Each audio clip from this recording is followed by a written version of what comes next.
Officer Syd McGregor has one of the most dangerous jobs in the world. Go on! As part of the Polar Bear Alert Team, he has to come face to face with nature's deadliest land predator. The bottom line is, if you're in the wrong place at the wrong time, it could be potentially fatal. Hey, bear! Bear! Darting a bear from a helicopter requires great skill and concentration. There's not really any room for pilot error. If something goes wrong, you don't have the height or distance to auto-rotate. You're gonna hit the ground. There he is. In the dead of night, the risks are heightened as visibility is restricted. Even in pitch darkness, Syd McGregor puts his life on the line, chasing bears from the town.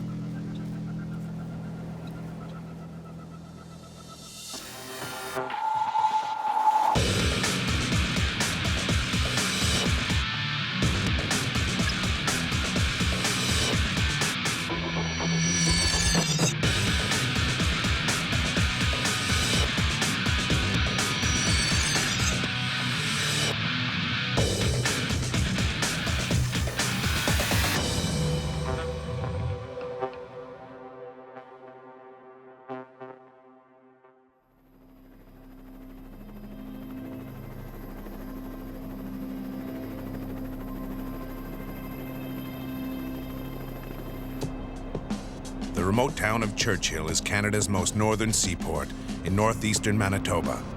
It lies on the east coast of the Hudson Bay at the mouth of Churchill River. Churchill is now known as the polar bear capital of the world. Every year, from September to November, approximately 200 bears cross directly through the town as part of an ancient migration path that leads them north to colder climates. Polar bears are one of the most dangerous animals in the world. They weigh as much as 1,300 pounds, can stand as tall as an elephant on their hind legs, have sharp, jagged back teeth and canines, and can run up to 20 miles an hour. As nature's most fearsome carnivore, polar bears consider anything they encounter, including the people of Churchill, as potential prey. Throughout the late 1970s, human polar bear encounters were so high in the province that Manitoba Conservation was forced to develop its own polar bear police force.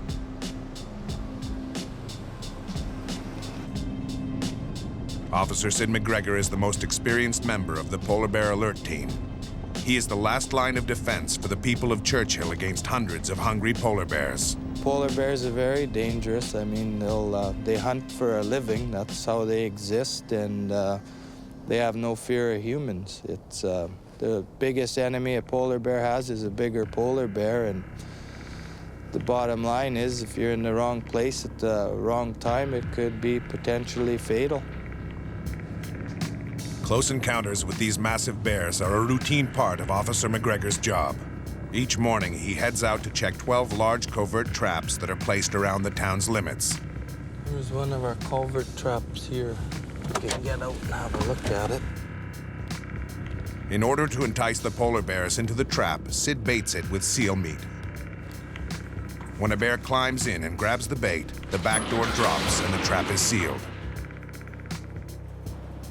Polar bears rely on their extraordinary sense of smell, over 20 times more sensitive than humans. They can detect a seal 10 football fields away, hidden under 3 feet of ice. We smell something. As a human, you have to be fairly close to it. These things are smelling for miles, and when you see them out on the land, their nose is constantly going, and it's basically like a radar for them. After resetting the trap, Officer McGregor continues with his patrol.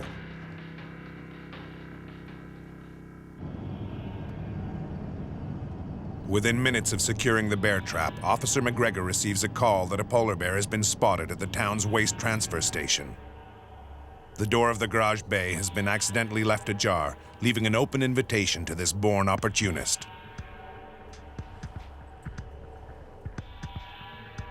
Inside, hundreds of bags of household waste await transfer to the landfill. The smell of decaying food and waste is a siren call to any hungry bear that can detect the odor from miles away. Bears who have become habituated to eating garbage pose a considerable risk to the people of Churchill. Simply putting out their trash could bring them face to face with a hungry bear. There was a local resident went rummaging through the rubble and found some meat in one of the coolers, stuffed it in his pockets and walked down the street. And some of the reports were people seen that bear follow him and stop, and it basically stalked him till which time it attacked him and dragged him away by the head. It killed him. Once at the transfer station, Officer McGregor scans the area for the bear. He won't risk getting out of his truck until he gets a clear sighting of it. There's a bear right up there. He can smell that garbage in here, so it's an attractant. You can see along here they put this tin up and that. The bears were actually pounding holes in the walls and getting inside this building at the garbage. Spotting the bear, Syd hits the gas and drives head-on towards it, making as much noise as possible. Although polar bears are not afraid of humans, they don't like unfamiliar noises. To scare the bears away without harming them, Syd uses a shotgun loaded with cracker shells. Cracker shells are a non-lethal explosive device similar to firecrackers. Been around probably before that one. Keeping a close eye on the bear, Syd continues the chase in an effort to drive the bear away from town.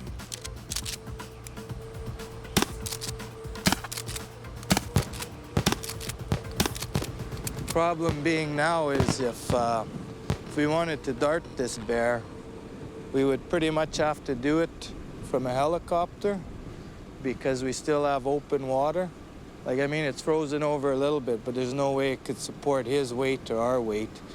And should we drug that animal now, and he went in that water, and the drug took effect, he would drown in there. And you can see he's not, you know, town is over this way. He's not intent on going there. He wants to come back here, so he'll lie down because he can smell this, and then when it quiets down, he'll come back out. We'll wait and see what happens.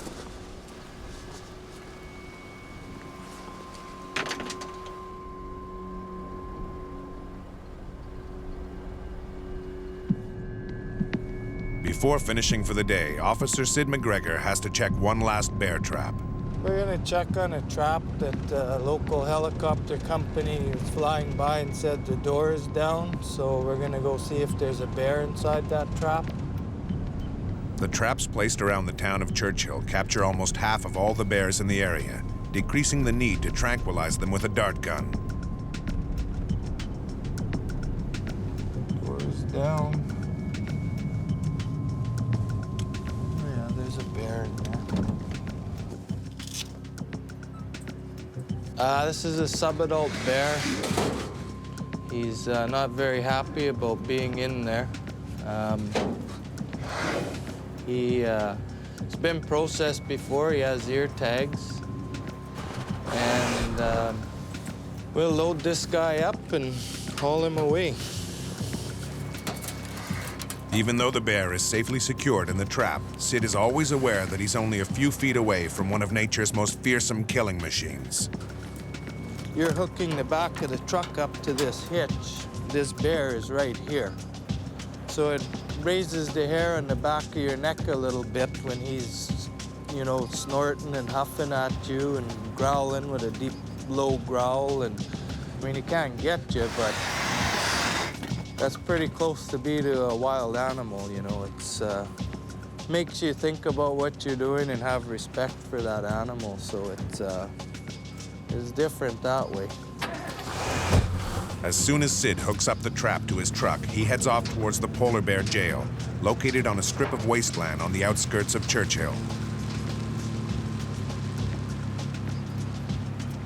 Although polar bears pose a serious threat to the citizens of Churchill, the job of the Polar Bear Alert Team is also about preserving the life of the great ice bear. The polar bear jail is composed of corrugated steel and contains 20 cells, enough to hold 16 single bears and 4 family groups. The jailed bears are held here without food or water for up to 3 weeks so that they don't associate humans with a free meal. Come on, buddy. This does not harm the bears because during the fall season, they carry half their body weight in stored fat and have evolved a fasting mode to replace the hibernation periods other bears employ.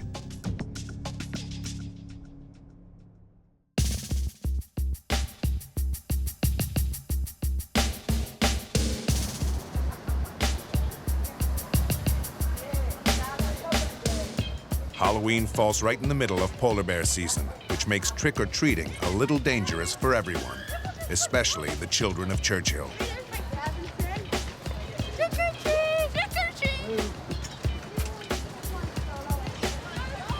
Polar bears are immense, powerful wild animals that attack as fast as lightning and show little remorse for anything that gets in the way of an easy meal. Syd McGregor is one of several officers that are patrolling the streets of Churchill. We don't have this many people out on the street on any other given night. As well, it's definitely more of a concern at night than the day.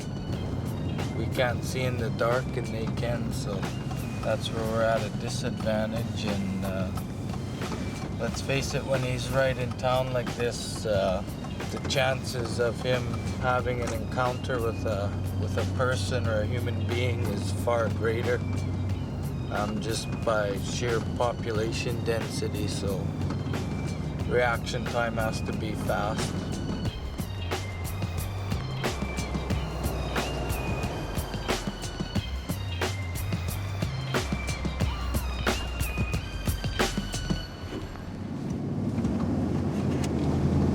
B291. It's 3 a.m. and Syd is out for the third time. Where's he at? Supposed to be right behind these boxes by the Lakeshore Lodge here. There he is. Syd gets a fleeting look at the roaming polar bear as it heads towards the back of a resident's house. Without a second thought for his own safety, he pulls out his shotgun and heads off into the darkness after it.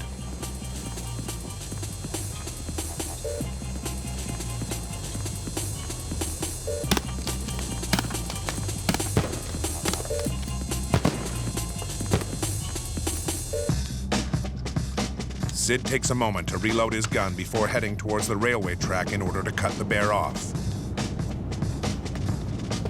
There he is, right off the edge of our nose here.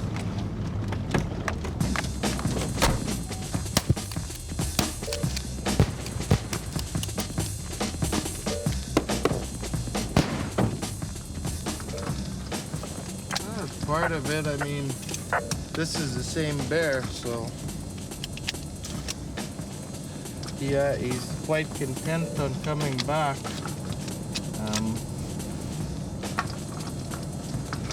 We can play this game all night, really. Nature of the beast. So we'll see you in an hour. Roger. All joking aside, that's probably not far from the truth. Well, he's, you know, we've had 2 calls with him tonight, but there's a lot more traffic earlier. I mean, it's 3 in the morning, so as there's less and less people around, unless he makes, you know, a fuss in somebody's yard or whatever where they hear him and they phone, he'll wander around town more. Like, he'll get deeper into town before somebody sees him. And it wouldn't be good. You know, I mean, you've seen him and you've seen where, like, he's right in the back of somebody's house over here. The guy that owns the lodge, that's his residence there, and he's on the other side of his fence. And if he wanted to be inside that fence, he would. I mean, that'd be nothing for him to break. Overly concerned about us anyway. I mean, he ran away, but not, he wasn't really in no hurry there towards the end. Lots of early birds, I guess. Yeah, we'll see you in a while.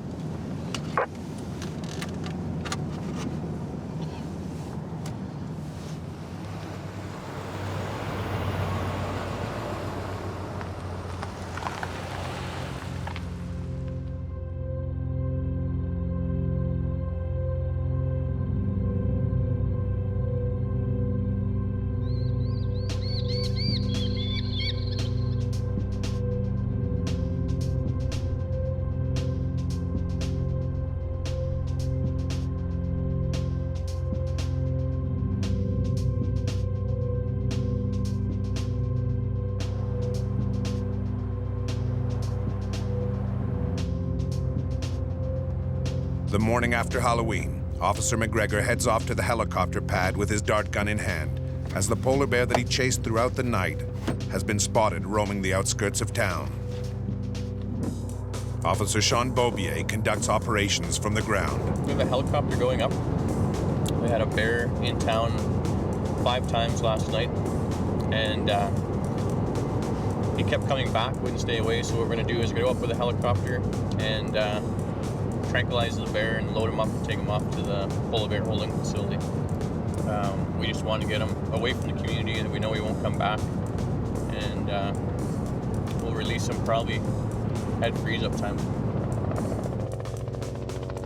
Darting a polar bear from a helicopter is one of the most technically difficult operations that the Polar Bear Alert Team has to perform, as polar bears are very intelligent animals that are not fooled easily.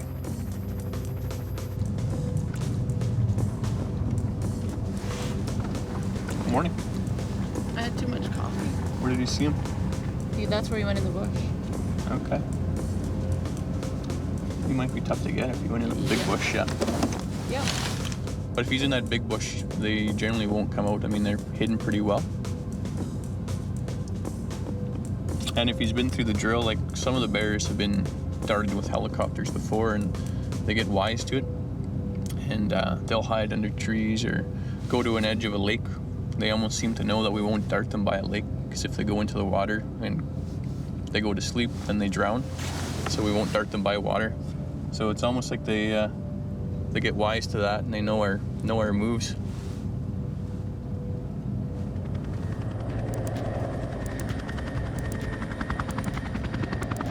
Once in the vicinity of where the polar bear was last seen, the pilot circles the area, carefully checking for obstacles within his flight path. The pilot spots the bear and moves into position, hovering only 100 feet above land. This is one operation where there is no room for error. If something goes wrong, you don't have the height or distance to auto-rotate. You're gonna hit the ground, and usually those things don't turn out too well. Trying to shoot a tranquilizer at a moving target from a moving helicopter demands a lot of skill. Not only is it difficult to hit the bear, but the dart must be precise and strike it in the shoulder or neck. The helicopter pilot is an important partner in this effort.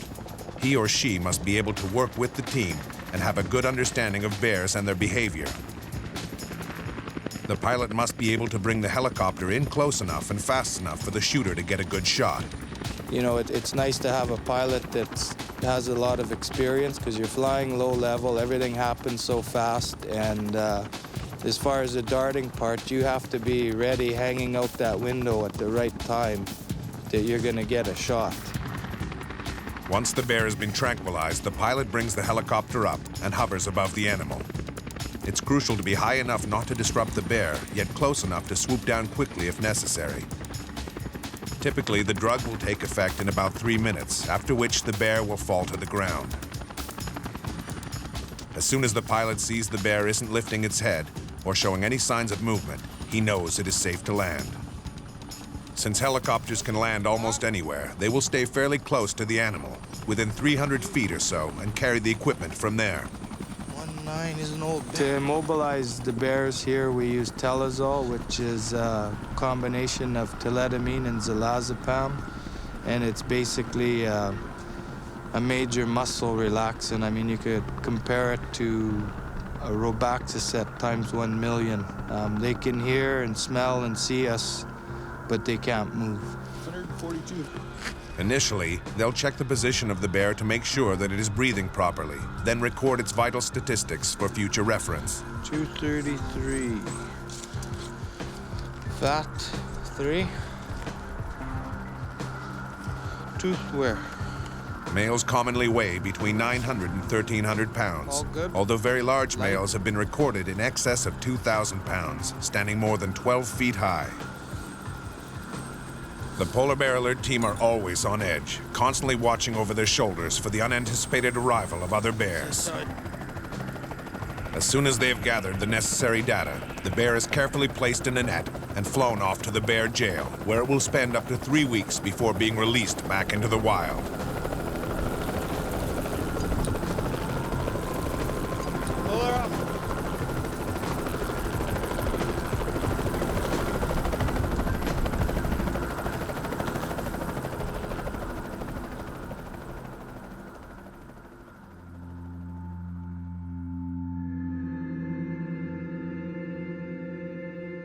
Hudson Bay is a large, relatively shallow body of water spanning over 750,000 miles in northeastern Canada. It is bounded by Nunavut territory to the north and west, Manitoba and Ontario to the south, and Quebec to the east. The population of polar bears in the Hudson Bay area has dropped 22% since the early 1980s.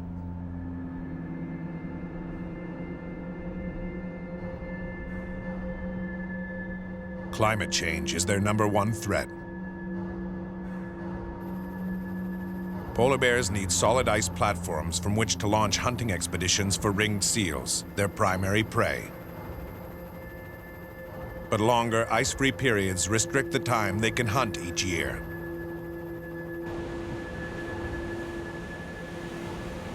The Hudson Bay is only frozen in winter and spring, so from July to November, bears must live off their stored fat reserves.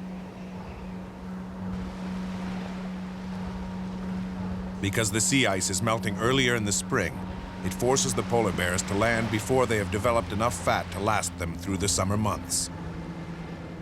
This manifests itself in a drop in the weight of polar bears and affects the birth and survival of cubs. Numerous scientists have warned that if global warming continues to persist at its current rate, the polar bear is unlikely to survive.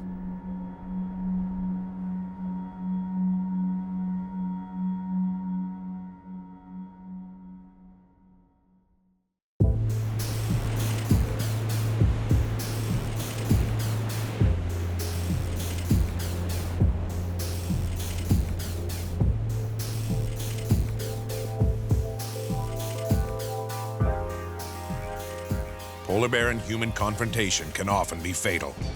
For Syd McGregor, there is one experience that he will never forget. We had a call just after 6 o'clock one evening, and I responded to that call. It was a couple of streets over from my residence. I went over there, and on one side of the street was an adult male polar bear. Across the street was a snowbank with a 3 or 4-year-old little boy playing on a toy. My heart started racing because that bear was facing towards that snowbank, and I thought that's the way he would go. The little boy didn't even know he was there. I was able to pull up on an angle and shoot a cracker shell right in front of that bear. When it exploded in front of it, it turned around and went the other way. If he would have stepped foot onto that road, I probably would have ended up destroying him. The bottom line is you're accountable for the decisions you make, and you know, hopefully you don't make a wrong one. The last thing you want is for something to happen, you know, like in that situation to that child. That would have been awful. Officer McGregor gets a call to say that a bear has been spotted in Churchill. When a bear is in town, it becomes the #1 priority for the entire polar bear alert team. He's in town already, so we're gonna have to pick up the pace here.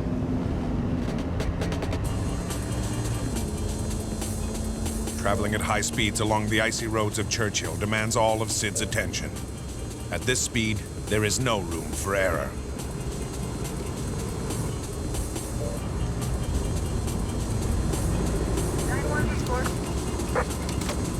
Go ahead. Yeah, we got him here between the cemetery and that Rural Research Center. I'll come up the back road. The bear is now wandering around the town's cemetery. Syd cuts through the back streets in an attempt to get to the bear before it comes into contact with an innocent bystander. Syd gets a visual of the bear and slows down, as he does not want to spook it into running in the wrong direction. Once he gets in line with the bear, Syd fires a starter pistol, scaring the bear away from town. Picked him up a little bit.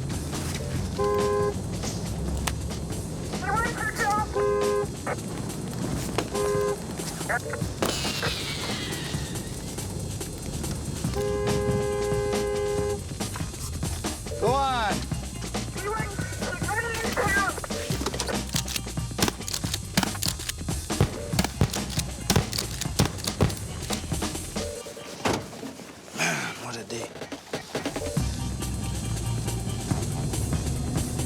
going to another bear call. This one we'll leave it for now because they're not bothering the place right now, but they're on the move. Everything is freezing more and more. Like another day or two, that'll be frozen right over. And that's really what they like, is when everything's frozen over, because they just go in a straight line. They're not going around ponds and stuff. Officer McGregor heads towards the coastline, where there has been a sighting of another polar bear making its way towards town.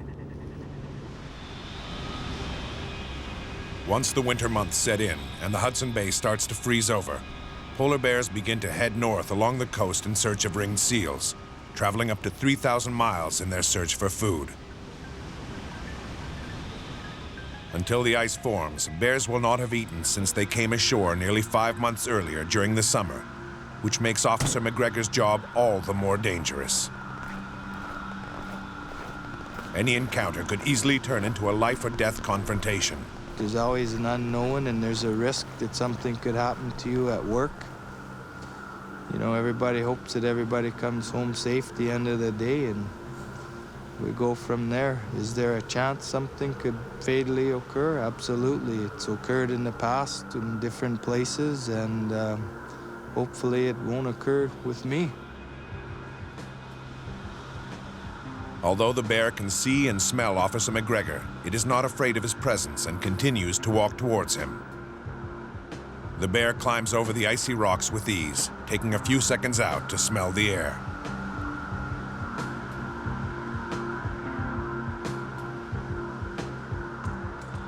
Syd does not want the bear to get too close, as it could come over the rocks within seconds and brutally attack him.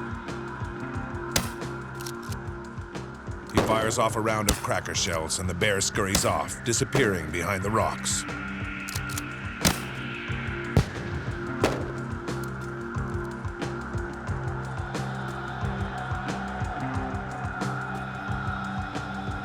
Syd gets back onto the main road to see in which direction the bear is heading.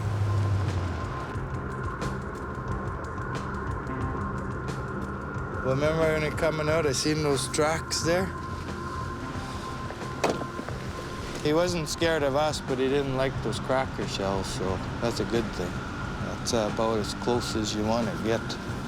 And I mean, let's face it, if we didn't have those cracker shells, we could have been lunch. The slowest guy would have been lunch. But no, it's like this time of the year along this coast and that, myself personally, even if I was on my time off, not working or whatever, I wouldn't be without a firearm down here.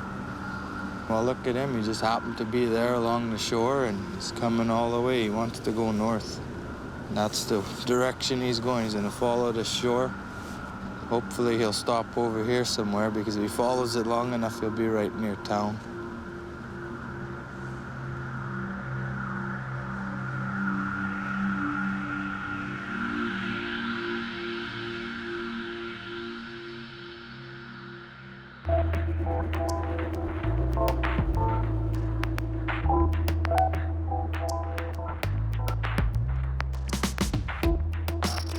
Scientists believe that the polar bear evolved from a group of brown bears that became isolated by glaciers in an area near Siberia.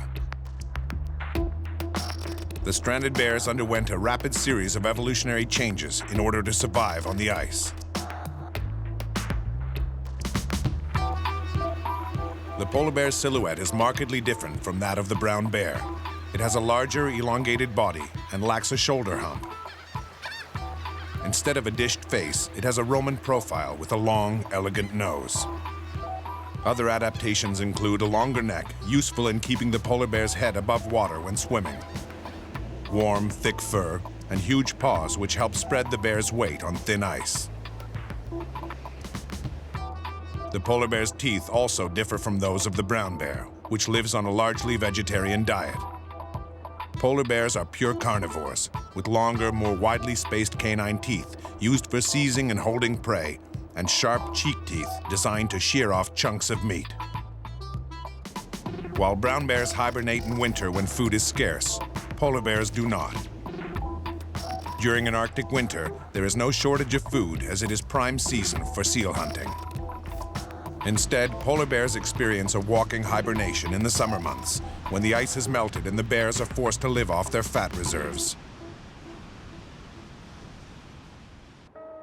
From October until the end of November, traveling through the subarctic is extremely treacherous. There are about 1,200 polar bears in the western Hudson Bay region, and Churchill has about 1,000 residents.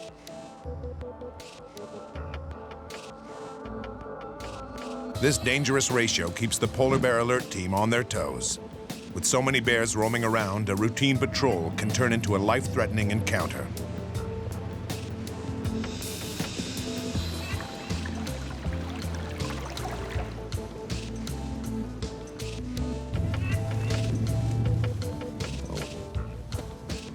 Not frozen enough yet. To his surprise, Officer McGregor suddenly finds himself stuck in the semi-frozen terrain. Does anybody have CAA? Miles away from Churchill and with no help in sight, Syd wastes no time in calling his fellow agents. It's your 20, Donald. 5D20. How'd you like to come down the lowlands here? Do you got a tow rope? Roger. Thanks. Oh well. Back to life, eh? Not exactly like you could call CAA. Especially when you live in a town that doesn't even have a tow truck.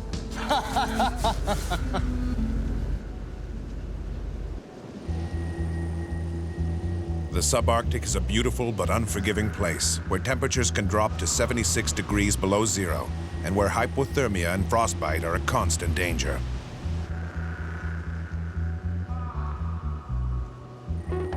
Syd stays in his truck until help arrives.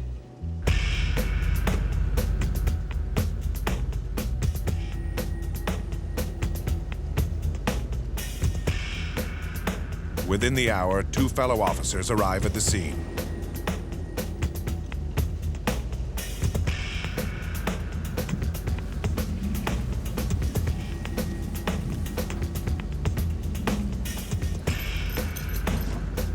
They quickly attach a tow rope to his truck and pull it onto even ground.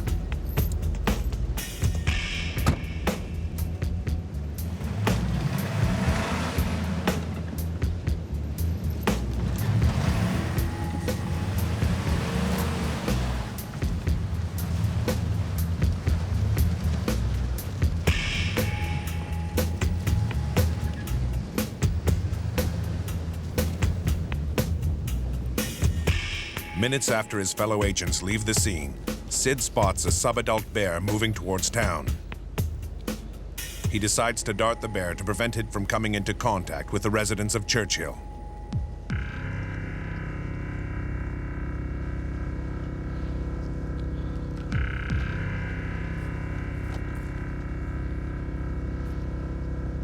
Hey, bear!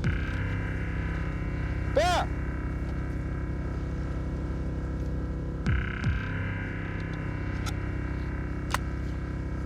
After loading his dart gun, Syd gets in his truck and drives slowly down the coast, following the bear's every move.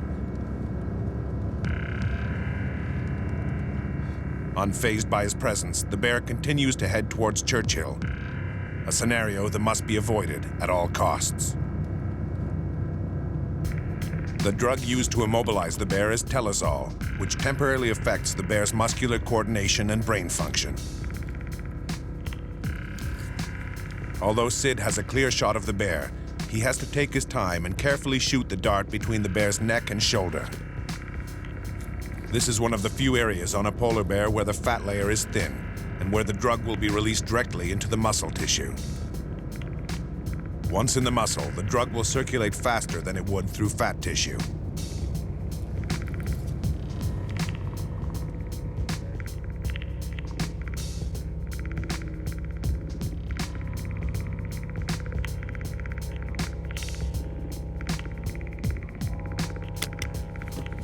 Although Syd lands a perfect shot, the polar bear has time to head into the rocks before the drug has taken effect.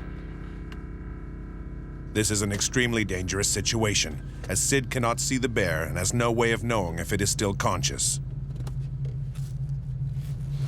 Here we're loading up some 12-gauge shotgun slugs, just in case.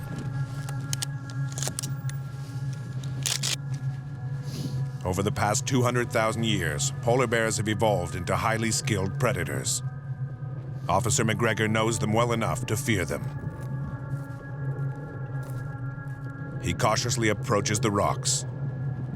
If the drug has not taken effect, the bear could attack him, and he will have no more than a few seconds to react to the situation. Lovely.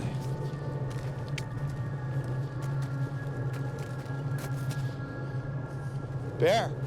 Bear! Bear!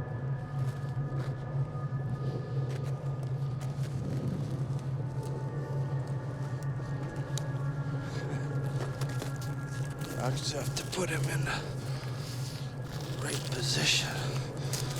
Young male, anyway. No ear tags. Brand new bear. The effects of the drug are not long-lasting, and that means Syd must work quickly. That's a recovery position. That keeps his breathing. His teeth are good too.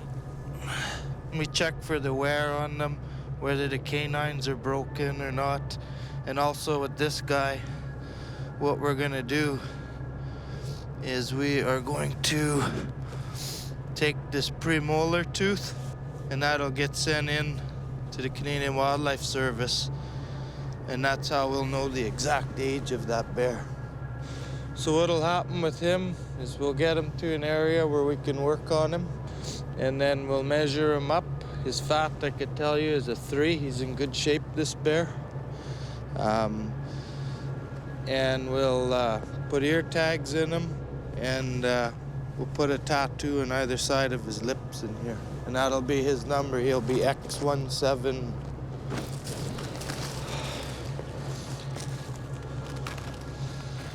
How are we gonna get him out?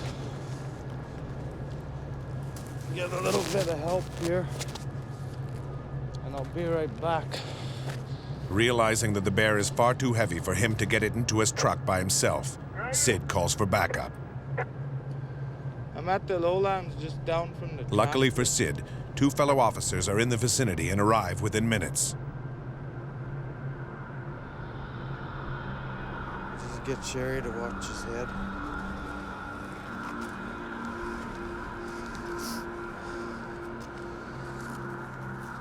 They sling a rope around the bear's paws and begin to pull it out over the rocks, always treating the bear with great respect and care.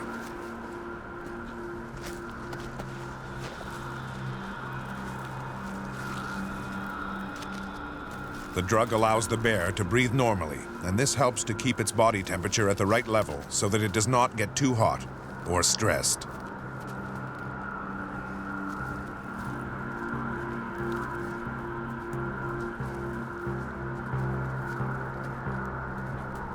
As soon as they get to a clearing, the bear is placed on a stretcher and loaded onto Officer McGregor's truck.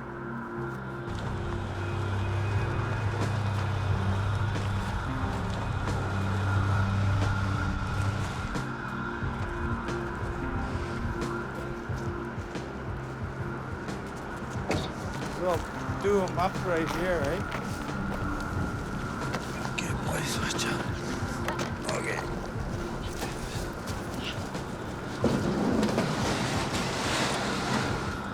The team gets to work. A plastic ear tag is attached to the bear for identification purposes. Who's Daryl and them? A premolar tooth is also extracted. You got it? Once we The know age of the bear can be determined by examining a thin slice of tooth and counting the layers, just like the rings in the trunk of a tree. A sequence of numbers is then tattooed onto the inside of the bear's lip. Both ear tag and tattoo have the same number. If the bear is caught again, they will know its history and vital statistics.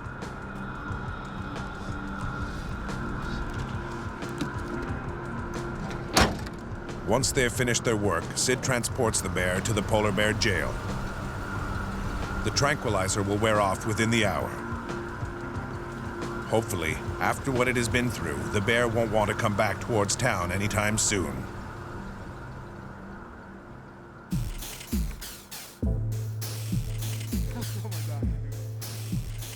When the bear jail fills up, the polar bear alert team have to transfer some bears into the wilderness.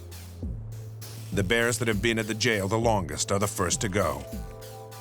Transporting a polar bear is a dangerous operation, with little room for error, especially when the bear in question weighs 1,056 pounds and goes by the name of Brutus. It takes 8 men just to lift him onto a stretcher.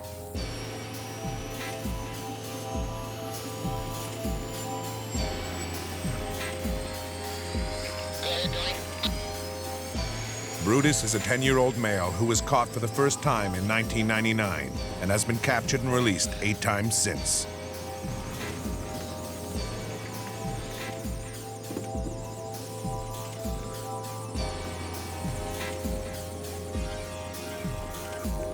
Usually before a bear goes out, it's immobilized, but we give it what we call a top-up, and it's a hand injection of 2 to 3 cc's of Telazol, which ensures us a little more time. On average, that bear is out about 3 hours before he can totally be up on all fours.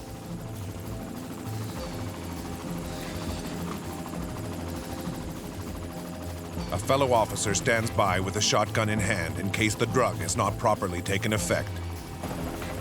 Once the pilot of the helicopter is ready to go, he gives ground crew the signal, and the airlift commences.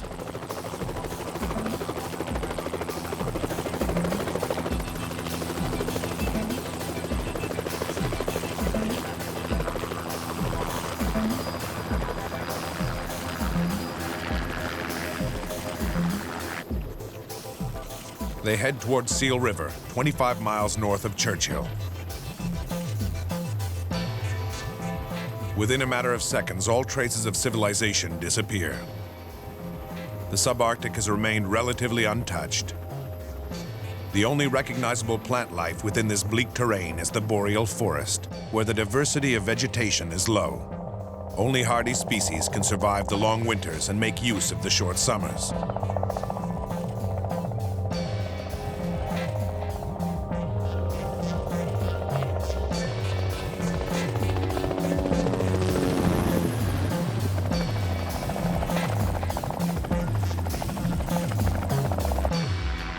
Once the helicopter is in the vicinity where Brutus is to be released, the pilot circles the area to see if there are any other bears. Polar bears are master ambushers, and it would take but a few seconds for one of them to attack and kill a member of their crew. As soon as Syd gives the pilot the okay, he finds an open area to land. After landing, the polar bear agents have to physically release Brutus from his net. They must make sure that every move is carefully calculated as the drug is beginning to wear off and Brutus is slowly waking up.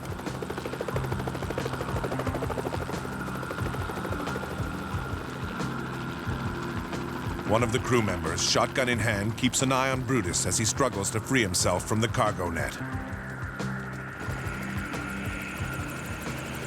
Syd heads over to Brutus to check on his condition. Brutus!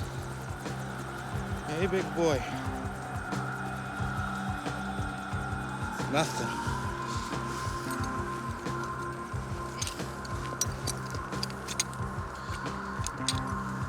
Starting to come out of the drug. When he comes out of the drug, his head will move first, then his front will come up, then his hind will come up. So it's reverse of when he goes into it, and that's the good part of using Telazol. For the person administering that drug and dealing with that animal while it's immobilized, you can tell the effects of the drug, and it'll tell you what state that bear is in, whether he's, whether he's going out or whether he's coming out. So it's a pretty good tool as far as our work goes. Good job, boys. Syd struggles to put Brutus into the recovery position. To get his foot out. Moving a polar bear that weighs as much as a car is certainly not easy. I just want to pull his foot out, so I'll push and just pull it out because he's kind of lying on it. There we go. Did you get it? There we go. The other one should be. Now it's. There we go. Perfect. We'll flip it back. There we go. He'll be okay like that. It's not the cleanest bear, but he just finished doing 30 days, so he's out on good behavior. We'll mark him up with a green dot, and he'll be on his way. We have sort of an agreement with Nunavut, because some of the people there still hunt bears, but they don't like to hunt them if they've had drug in them. So if they spot this green dot, they know this bear has had telazol in him. And for us, when we're dealing with bears and we see this green dot, we know that we've had him before, and it's gonna help us determine the course of action that we're gonna take with him. By spring, it'll all be washed out after he's swimming lots and rolling around. It's, what it is it's a cattle marker. Same thing farmers use for marking cattle. It's just our cattle up here are a little different.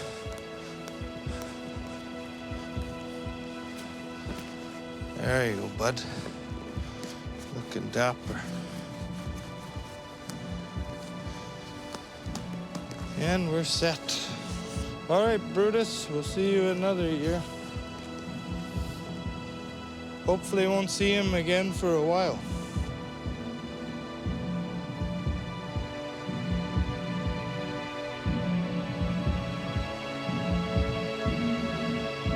Yeah, it's time to go, boys.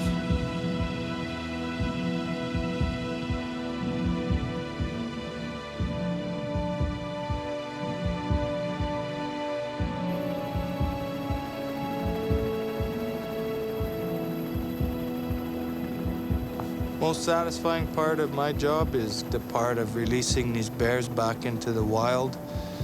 It's a good feeling to know that they're going out into the land to where they belong and just returning to doing things that bears do. The bottom line is you have to believe in what you're doing, and you have to care about what you're doing, and not only caring about people, but also caring about the animals you deal with. And it's something down the road you want your children to be able to see a polar bear, or your grandchildren, and it'd be a tragic thing the day in the world that nobody can see a bear because things weren't looked after properly. And basically I do this work because I believe in what I do.